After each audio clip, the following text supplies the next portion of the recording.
2 minutes pour comprendre. Aujourd'hui, la somatropine. Alors, je suis avec le docteur Emmanuel Lecornet-Sokol. Vous êtes co-auteur de Et si c'était hormonal avec Caroline Balma-Chaminadour. La somatropine, c'est une hormone, mais on ne la connaît pas bien, celle-là.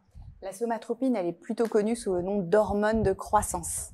Donc, elle est fabriquée au niveau de l'hypophyse, une petite glande qui est à la base du cerveau, et elle va envoyer des messagers dans le corps, et notamment au niveau des os pour les enfants. Et c'est grâce à cette hormone que les os vont grandir et que les enfants grandissent. J'ai pas beaucoup grandi, j'ai pas eu beaucoup de somatropine. Mais je suis sûre que vous en avez eu quand même suffisamment au moins, en particulier donc au tout début de vie, dans les premiers mois de vie. C'est pour ça que les bébés grandissent si vite la première année. Et puis on a un autre pic au moment de l'adolescence, au moment de la puberté.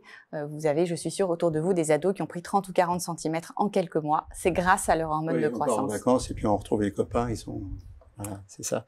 Alors, cette hormone de croissance, on l'a utilisée aussi justement pour faire grandir les gens? Oui, donc on l'utilise toujours. Alors, il y a plusieurs dizaines d'années, on utilisait des extraits donc qui ont posé beaucoup de problèmes. Exactement. Mais aujourd'hui, on utilise des hormones de synthèse, donc qui sont sûres. On n'a aucune inquiétude là-dessus, et on l'utilise toujours aujourd'hui chez les enfants qui ont des problèmes de taille, donc dans certains nanismes ou dans certaines maladies où les enfants ont du mal à grandir. C'est très très utile. Ça permet d'améliorer beaucoup la qualité de vie de ces enfants et de leur permettre d'atteindre une taille normale. À partir de quel âge il faut s'inquiéter d'un problème de taille éventuel et recourir à ces hormones de croissance? En fait, il faut regarder dans le carnet de santé des enfants, on regarde la courbe. Tant qu'on est dans la courbe, tout va bien. Si par contre l'enfant sort de la courbe, c'est là qu'il faut consulter éventuellement un endocrinologue. Et puis, il y a une maladie très rare qu'on appelle l'acromégalie, où au contraire, on se met à fabriquer trop d'hormones de croissance, même quand on est un adulte.